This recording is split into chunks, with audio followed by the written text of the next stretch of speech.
Hello my friend, Sylvie Curry, Lady of Q. Today I'm in my kitchen and I'm getting ready to prep some chicken for a barbecue competition coming up in the next week. I want you to join me as I go through this venture, and I'm just going to go through and just trim. Let's do this.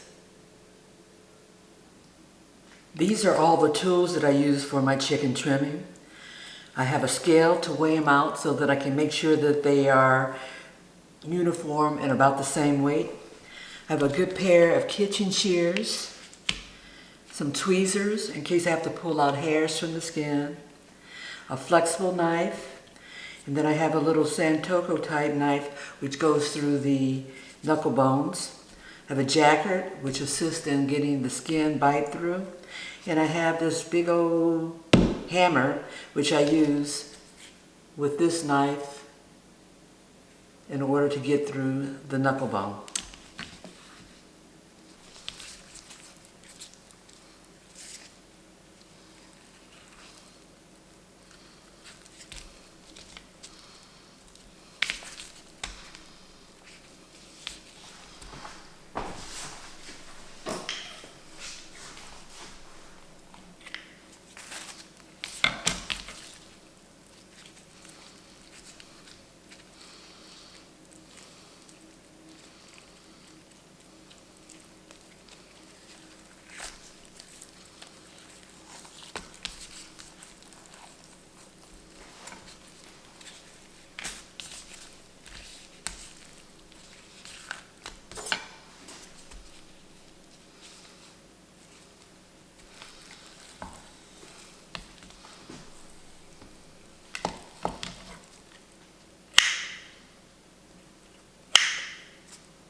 I'm going to put these in the refrigerator while I process the skins.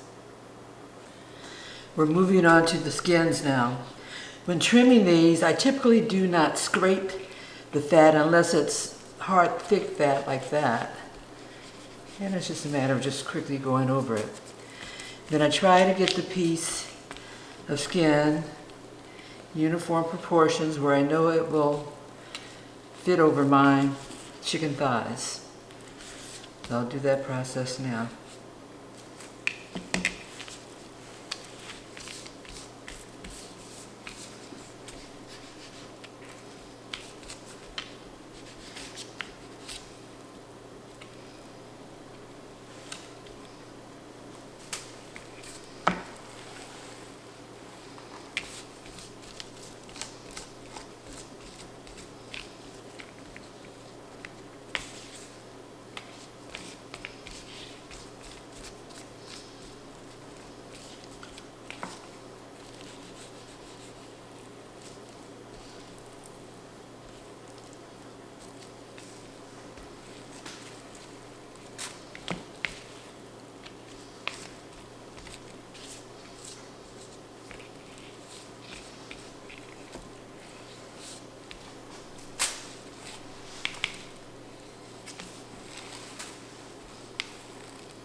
I'm going to go and refrigerate these for about 10-15 minutes just so that I can get that fat congealed a little better and they'll be easier to work with.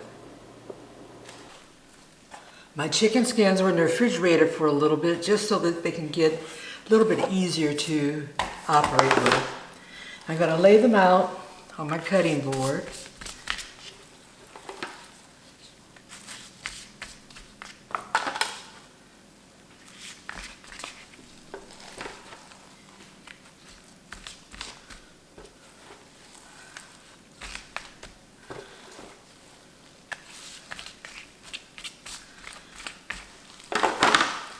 And then I take this handy dandy contraption, this is a jack and I just go to a pounding.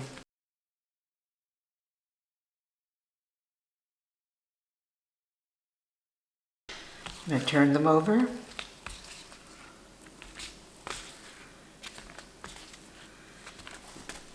And what this jacquard is doing is making them tender, bite through.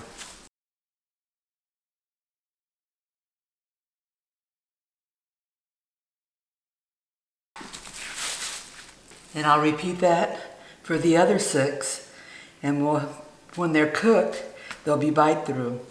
Now what I do from this stage is I divide them up between large and small, large being those that are going to go in a piece of chicken that are 4.6 ounces or more, and the medium or small would be those that are a little bit less than 4.6.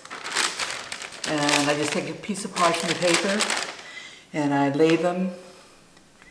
Let me see if I can do this. And I'm picking the large ones.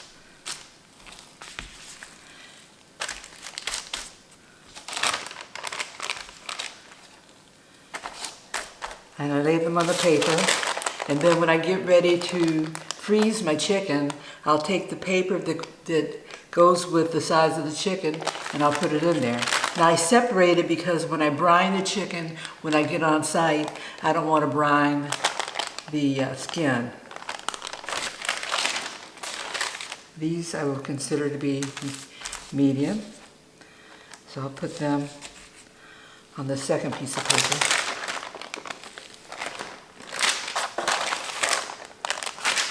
Then I continue this process with all the rest of my skins.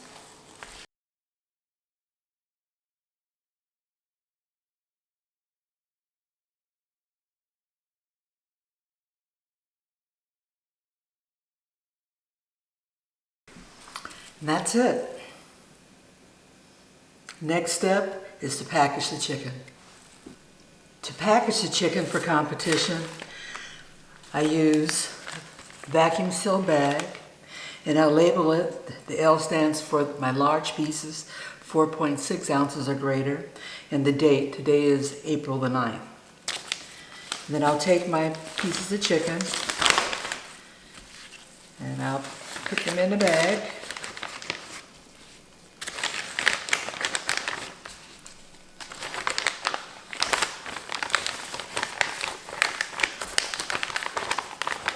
And you'll see that these are all uniform weight and size.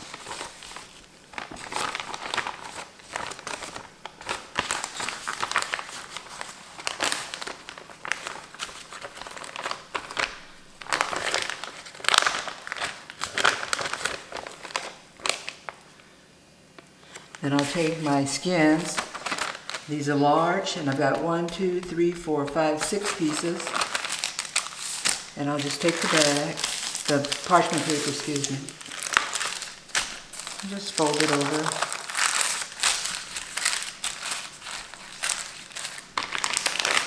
And I'll put it in the bag with the chicken.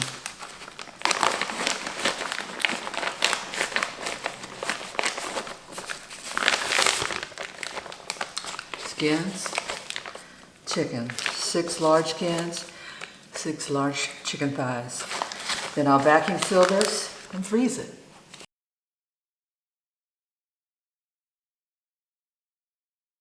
And this is the finished product. When I get to the comp, usually on a Friday, then I'll just take this out. It doesn't take very long to thaw. And usually I would have put it in my trailer the morning before I went to the comp. So it would have been Friday morning, getting to the comp, thawing it out Friday afternoon, prepping Friday evening, cook it Saturday. Chicken thighs for competition.